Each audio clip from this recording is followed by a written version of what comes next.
By now, most of us understand far more than we'd like to have to how impossible it is to criticize, even in passing, the way a piece of art treats any given people or social issue without a giant argument ensuing. What hope do we have to construct a world where we can, free of argument, mention the harm done to ourselves or others without stymieing the greater conversations our society is having about complex social issues when they inevitably arise in such a subjective and personal matter as art? I have a rather simple answer, but it does come from some cool places. Part 1. Underage Drug Use, a Parable. Hello, sweeties. When I was a confused gender blob of 14, I attended my first high school party. At the time, I neither drank nor smoked pot, and to date I've never gotten into the harder stuff, so when people started offering me booze and weed, I said no, and unfathomably, thank you, but I won't be consuming what I hadn't until this moment realized was my share of your ditchweed and plastic jug of vodka, and you're welcome to save them for yourself, was not an acceptable answer. I'd be passed a pipe or handed a drink.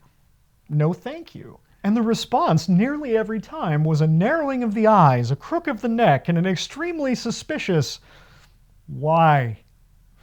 I asked my friends after the first time this happened, so how do I say no without further entrenching myself as the piggy in this school's years-long mandatory retelling of Lord of the Flies? That's right. While I would eventually form a relationship with whiskey bordering on catastrophic, I was such a square at the time that I requested assistance to continue being so. Why not just take them, was the answer I got. Profoundly helpful, that. Thank you. You're a shining example of that oft-repeated adage, want Socrates outdid? Ask a high school kid. Geek. What is a geek? I couldn't understand why I don't want any wasn't a good enough answer, so, like I do, rather than simply ask the person insisting I deplete their meager ill-gotten gains why they were so keen on me doing so in the face of an emphatic no, I put on a hazmat suit and spelunked in the depths of my own psyche.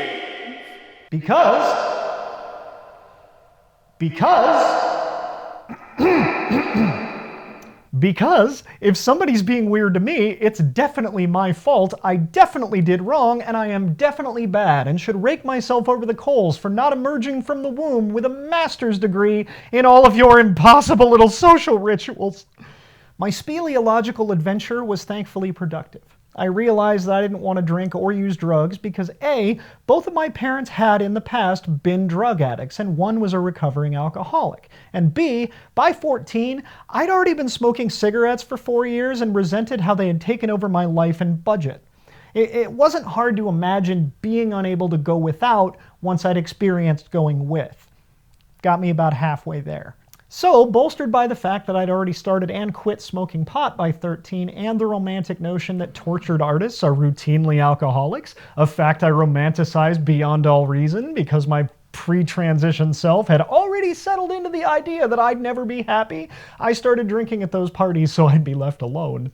And so I wouldn't be the biggest dork there. Let's not pretend that peer pressure isn't a real thing that happens, nor that the threat of being a pariah at a building you're forced to spend most of your life in isn't sufficient motivation to do pretty much anything that'll get you through those years a bit more painlessly. But drinking wasn't enough for long. Nothing was ever enough for long. Soon booze and weed gave way to acid and shrooms, gave way to coke and speed, gave way to heroin.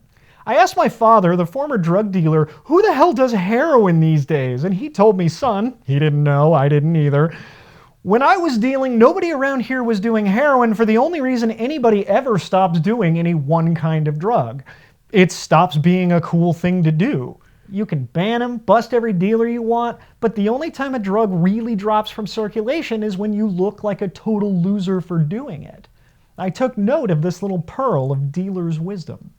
Now, gateway drugs aren't a real thing, but a lot of undiagnosed 90s kids in Seattle definitely progressed through increasingly severe forms of self-medication as the years ticked by, and as each one gained prominence, the likelihood of a no thank you being accepted from somebody offering you bad bathtub speed precipitously plummeted. I don't think I could handle it was an honest answer, but it wasn't a complete answer. It invited further scrutiny. And lying isn't one of my talents, save lying to myself. So I continued working the problem until one drunken night, when asked why not, with a 1,000-yard stare, I blurted out the truth that would serve me well for the next 20 years.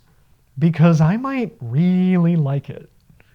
And the response was a dramatic, knowing nod and an "oh," often accompanied by "you're one of those." "Yep," I responded, not wanting to startle this baby bird that had somehow impossibly landed in my hand. "Definitely one of those, and I definitely know what you mean." Impossibly, my answer was the correct answer.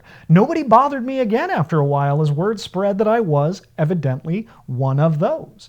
And having battled other addictions these past 30 years, I'm endlessly thankful that even literal teenagers pushing drugs on me understood that some people just can't handle their shit, and that's okay. But you had to word it right for some reason, and for some reason, this was right. And having discovered a correct answer, lovely. But in the back of my mind, I knew there was more to process here, just hell if I could understand it. So I put the issue on the back burner for a few decades, which thankfully you get to skip. But first, part 2, the Sofa Justice Warrior. If you've seen this show, or even just the name of it, or you've just seen me, even squinting with your glasses off, you can probably guess that I spend a lot of time arguing with strangers on the internet about social issues. It's not something I seek out, but has become increasingly impossible to avoid. Not only because, and not only because social media algorithms continuously push people who'd otherwise be unengaged with them to far-right reactionaries and conspiracy theories, it is also because literal, actual Nazis strategically target aggrieved fandoms for recruitment. You are not imagining things and noticing that every subject that captures any amount of social media's attention will become a political battleground. And it is not an accident that so many of the little Nazi bastards hate any Star Wars film made after 1983. Any arena is their arena. That if they can activate angry, often young men frustrated by their position in the world and seeming inability to change it. But, speaking of 1983, it was also decidedly not an accident that punk had a few choice words for the skinheads and Nazis attempting to infiltrate its ranks. If you really like the swastika so much, go join the Klan like your parents.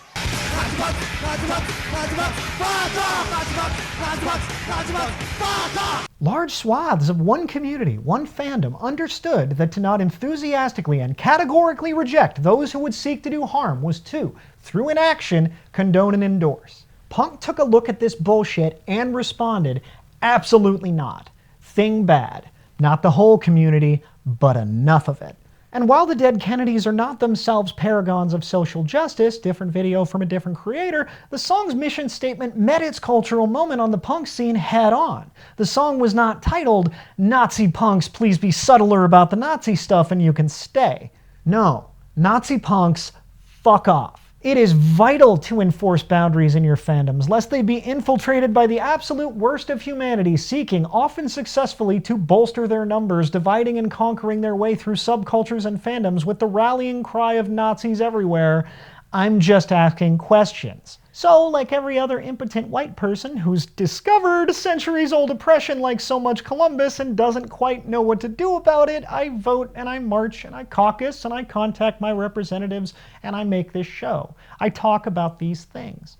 And when I just want to go online and decompress by engaging in discussions about television, movies, stand-up comedy, pro wrestling, even cooking of all things, and somebody feels the need to defend some problematic garbage something I love did, I say when thing bad. When thing, especially thing I love, does something racist or sexist or homophobic or ableist, fat-shamey or turfy or swervy or ageist, I have that exhausting argument. This almost never means, by the way, that I don't love the thing I saw despite the harmful thing it did. And predictably, the mere mention that somebody somewhere, whom we don't even know, might have written or said something problematic drives people apoplectic. Why do you people always have to make things about social issues? Because the Nazis do, and they'll never stop. That's why. That's the why. That's not the point of the video, but that's why. If you've somehow avoided having this happen to you over the last everything? Say you love an episode of a TV show but saw one flaw with its treatment of any given marginalized group, something your society has, albeit tenuously, precariously, and superficially settled on being a bad thing, say uncritical use of the N-word as an aside by a sympathetic protagonist, and you briefly mention in an otherwise glowing post about said episode, not that you think show, actor, writer, or episode is bad for having done it, but merely that you did not enjoy that moment? Within 10 minutes, said discussion will have been reduced to a screaming match, and worse yet, you, not the people arguing that the N-word was totally okay to use and they liked it, you will be blamed and often punished by moderators or algorithms for the resulting fight, and may even be reprimanded whether you engage with said fight after it began or not. It's a story as old as time. When the bully hits you or somebody else and you tell the adult punishes you. Ignoring the aforementioned Nazi recruiters and those with an axe to grind, your Fox News and Breitbart crowd say, even people who would otherwise be allies to the cause under discussion seem to close ranks and defend the piece of art, often wrapping their opinions in concerns of free speech, as if your free speech somehow counts less than a writer's or a director's or a comedian's. I'm often left to wonder, if this piece of art millions of people saw doing a harmful thing really has no effect on anybody like you're saying, why are my innocuous words and ideas reaching a comparatively infinitesimal audience on a social media app or message board so nuclear dangerous that they must be rebuked loudly and often lest others agree with them? If words don't matter, why do mine matter to you? Part 3. On Schlock. One of my favorite hobbies is hosting and attending Schlock nights. Yes, like all children who suckled at the teats of Joel Hodgson and Mike Nelson, I'm so sorry, I loves me some bad movies. And I'm not talking your The Rooms or Troll 2s, though I adore those films as well. But Schlock works much the same way as my other drug of choice, spicy food. Sure, maybe a large dollop of rooster sauce will get you to sweating and hallucinating at first, but pretty soon you're snorting lines of ghost chili flakes with your morning Cheerios just to feel. My group, the League of Grumpy Gentlemen, and also sometimes Jolene, is curated by some of the most impressive filth scavengers you could ever hope to meet. They find the really choice sleaze. I'm talking the stuff you need to put down $100 deposit at a specialty non-profit video store just to witness. Delightful filth. Just awful scum. And when people find this out, they always ask me, if you're so offended by everything, how can you watch that stuff? Why is this predatory garbage in your wheelhouse if you're so sensitive about social issues? And already the game's been given up. I'm not offended by everything. I care about social issues and I watch things and I like talking about them, but whatever, I get it. There's a real question in there somewhere. And I pondered this question because while it often comes from a very snotty and defensive place, it is a valid one. How can I watch exploitative garbage for fun when those are by far my least favorite parts of the media I otherwise consume? Why is it when I see a depiction of events which in other settings in media would cause a visceral negative reaction up to and including a PTSD trigger, can I roll with the punches at Schlock Night? And while it's super tempting to string you along for a more satisfying narrative conclusion to this question, I'm kind of already doing that with the drug story, so you can have this one now. Because we say thing bad. I'm serious, it's that simple. In other settings, with other media, when I see something I otherwise love, or am just merely enjoying doing a bad thing and I say so, I'm forced to defend my position by people loudly insisting that I'm angry and they're not angry, they're laughing actually. But at Schlock Nights, do you know how this usually goes? Holy shit, right? Hey, didn't you die? It's complicated. Most of the time, That is as much discussion as this needs! surprise! I also don't want me to be the giant bummer at your movie night pointing out that maybe it wasn't the best, that a main character with whom we're meant to sympathize raped a girl and it was played for laughs. Whew. Okay. When the League of Grumpy Gentlemen invited me to join their ranks, it didn't take long before I realized that I was in a safe place. That when something gross happened in a movie there, far from needing to slog through the discomfort of people defending whatever trash we were watching, we just looked the awful in the face and laughed at it. Now, the part of this least applicable to other matters, the barest and most obvious prophylactic against arguments and defensiveness in these situations, is merely the fact that when a piece of media is so bad, so terrible, so potentially harmful, and it's incompetently made, preferably by an auteur who might as well be a weird space alien, it can wrap around to being delightful, provided it is not currently a meeple on the board in the high-stakes reality we pretend is a game called capital D discourse. It was easy to love PCU despite its flaws on this very channel's mission statement first episode, while lambasting Revenge of the Nerds 2 episodes later, still my only hit piece, by the way, because unlike Revenge of the Nerds, an entire subculture I myself belonged to wasn't still flying PCU as a flag and never had. It existed, much like our Schlock, as a cultural artifact of its time, worthy of examination by cultural and social anthropologists for real, or smart-ass hobbyists and video essayists for fun. Remember, Nazis don't care if you critically examine thing. They claim to, but they don't. They only care if you critically examine thing and they can use it to create new Nazis. So they and their useful fools will ignore any discussion where they feel they'd be wasting their time to play the game. And to them, rest assured, every online interaction is a potential arena for their game, the game they intend to win, bringing others slowly but surely over to their way of thinking. And they don't need to be consistent in their beliefs or tactics or opinions to do so. Those are prescriptions and morals and rules only others need follow. And to those souls who are still undecided in this struggle of Nazis versus everybody else, for some reason, the fact that I and others like me only seemingly become incensed by a piece of media when it becomes popular enough, and a Nazi only bothering to try and recruit around properties that gave people good feelings and now feel under attack, very much look like the same thing, adding to the both sides narrative. You two are always arguing. Why can't you just leave us out of it? No, I can't. Because they won't, and they can't win, and you should care more, but that's not what this video is about. The films we screen not having entered the zeitgeist isn't the biggest reason why we can safely laugh at their abject awfulness, and that reason is where the difference lies. Part 4. Are you planning on tying any of these ideas together at any point, or are you just going to keep talking about yourself? Decades after I pondered why telling people I might really like their drugs got them to leave me alone far more than telling them I wouldn't like them, I randomly worded it that way in my own head when thinking about it. And after decades of that process running in the background, wasting CPU cycles that could have been reserved for, like, I don't know, figuring out why barbecue joints often have really homoerotic names like Smokin' Dicks or Meaty Johnson's, it made sense.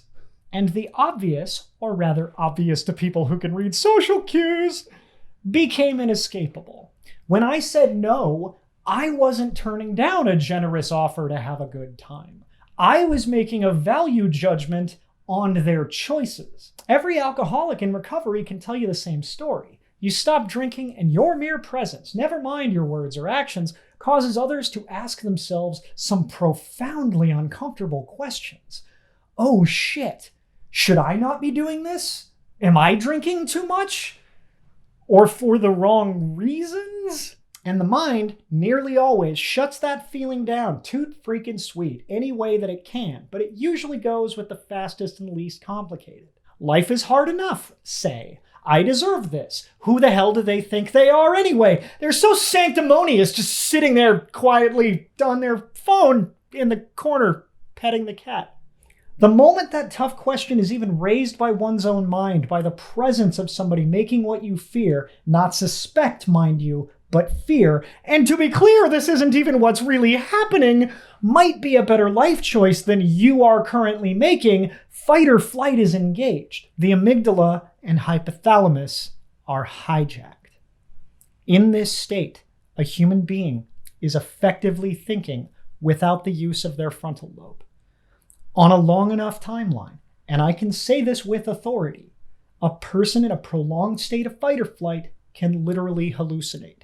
So it's not difficult to see why a person would want or need to protect themselves from that, or to extend our empathy to them. But when said person decides, as many did to my high school self, that it's the sober person who's the problem and they need to be made responsible for the feelings of guilt and shame they're inspiring, one must leave. And too often, it's the person whose mere presence is making people feel judged and thus attacked. People don't know that's what they're doing, but also they sort of do and don't care because my discomfort must be the result of somebody else's hostility, or it wouldn't be correct and justified and I'd be wrong to feel it. And I got past this back in high school by making my addiction issues my problem. I stumbled into the personal truth that circumvented the guilt and shame of others. I don't want your drugs. Oh shit, should I not be doing these drugs? I might really like your drugs. Oh. All right. Every time I mention noticing something problematic in media, there are, to deploy some British understatement, a few people who feel that I'm making a value judgment based on their enjoyment of thing. And when we have discussions with these people, we speak not with them, but with their fight or flight reflex. We are, in a very real sense, arguing not with a person, but a brain protecting itself. And there ain't no arguing with a brain protecting itself.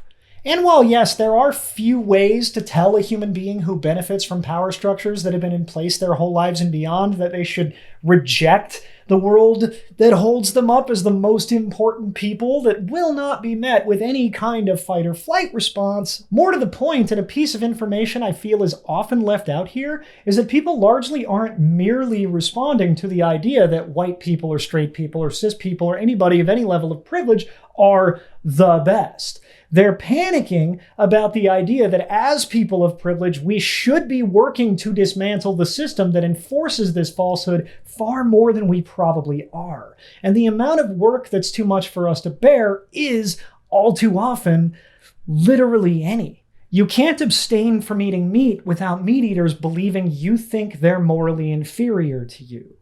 You can't be sober without drug users believing you think they're morally inferior to you. You can't attempt to address complex social issues in conversation in passing when talking about art without those who don't care to do so believing you think they're morally inferior to you. The Nazis are giving away the psychic equivalent of a jet ski that's secretly covered in razor blades, and we're offering liberation that looks like chains. What do we do in the face of that? We do this.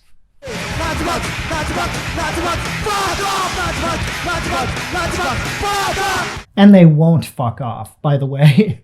They won't go away. They'll always be watching, waiting, testing the weaknesses of the barriers we never actually bothered to finish constructing to keep ourselves safe, and every once in a while they will inevitably discover that there is actually no meaningful deterrent to their brand of hatred. It is always welcome on some level in a society and on a planet both being systematically dismantled by the ultra-rich, ready to answer the question, why aren't I more successful by the only metric my society seems capable of measuring things, money, with it's those people's fault. And the finger aims not at the bosses, the people actually responsible for all of our problems, but it aims at their most vulnerable victims and says, this is their fault. I don't just let things go when something I love does something harmful because there are far more tempting and damaging camps than mine who absolutely will not ever live and let live. Not this generation nor any other. Humanity will find this time and again, as it always has. It will look at itself and see its flaws and problems, and its collective brain will kick into fight or flight, and it will reject all viewpoints that tell it it's not already doing everything right. And always there, ever present, are our worst members flirting with those who do not want to cope with the discomfort of that self-reflection. In my limited dealings with them, I have come to understand that younger millennials and Gen Z know better than any other generation alive today in America what really needs to be done to combat this. Like heroin in the days my father was dealing, they have, more successfully than my generation's at least, made hating entire categories of marginalized people a profoundly uncool thing to do. They are the antibodies finally attacking the disease rather than merely pretending to negotiate with it. Fascism is a fucking cancer. It will eat your country unless your country kills it. You stab it, you cut it out, you bombard it with poison, or you die, and in any case, you will probably die. Don't die talking to cancer! And their world naturally calls them spoiled brats or too sensitive as it whips up moral panic after moral panic about them, feeling judged and attacked by how much more they care than we do, attempting to rope in millennials and Gen X, but failing to remember that you need to actually bother to enfranchise a generation before you can set it to work disenfranchising everybody else to protect your fucking interests. Should have paid us, fuckers. We might not have woken up. They're so bad at this that it really speaks to how tempting being a piece of shit is just on its own with no added incentives, that people are doing it just for a pat on the head. Before I continue, I'd be remiss if I didn't mention that the addiction metaphor is a somewhat clumsy one, because I don't hold ill will toward addicts, particularly being one myself, and I hold tremendous ill will toward those who are unwilling to even make an attempt at developing a moral backbone. Using is not immoral. It, like suicide, is usually a sign only of a lack of resources upon which to draw in the face of overwhelming pain. But while hard drugs are morally neutral and unquestioningly accepting the state of art and or the world because it benefits you to do so is moral poison, both carry the same temptation. Looking away from the world for a while because letting it all in is too fucking much. And when we perceive that somebody is telling us, no, you're wrong to not want to look this horror in the face, many among us will become defensive. Our fight or flight reflexes will engage, and most of us will avoid it until we no longer can, until our loved ones tell us that we are being profoundly uncool. And sadly, many will run so far from this that they will end up in the other camp, among those who need to believe the worst things humanity has ever believed to keep themselves from feeling as if they're not good enough because they're not trying hard enough. But that is the answer. When the bigoted are pushed to the fringes as the fucking losers they are, the rest of us are then afforded spaces where we can imperfectly develop without fear, or dare I say, cancellation. Where we can say something ignorant, get called in sympathetically, almost nonchalantly by our peers, and learn and grow without feeling judged and thus attacked, leading to a defensive response. Where we don't feel that fight or flight reflex engage merely because somebody mentions they didn't like a way a piece of art treated them, their group, or any other group. We at Schlock Night get to screen the most exploitative filth and laugh about it because its lack of morals are safely contained, not merely by time or lack of popular attention, but through a good faith effort on the part of all involved to enforce boundaries in our spaces, removing those who would seek to harm others and to never feel the need to defend the indefensible merely because we derive some enjoyment out of it. When there is nobody left present telling all involved that the harm and exploitation they've just witnessed is a good thing, actually, only then can we create spaces, big or small, where well-meaning people can face their own minds and confront the fight or flight they feel when told they're enjoying something that hurts others. And we can do that as a society. And the first step is so incredibly simple. Not easy, but simple. We gotta say thing bad. And when we do, our movie nights and Twitter feeds and Facebook feeds and parties can look less like this. See, the entire joke is that it's a postmodern deconstruction of things that used to be okay that are now okay, and, you know, it's ironic. When it's ironic, it's okay. And more like this. Oof, that wasn't the best. Right?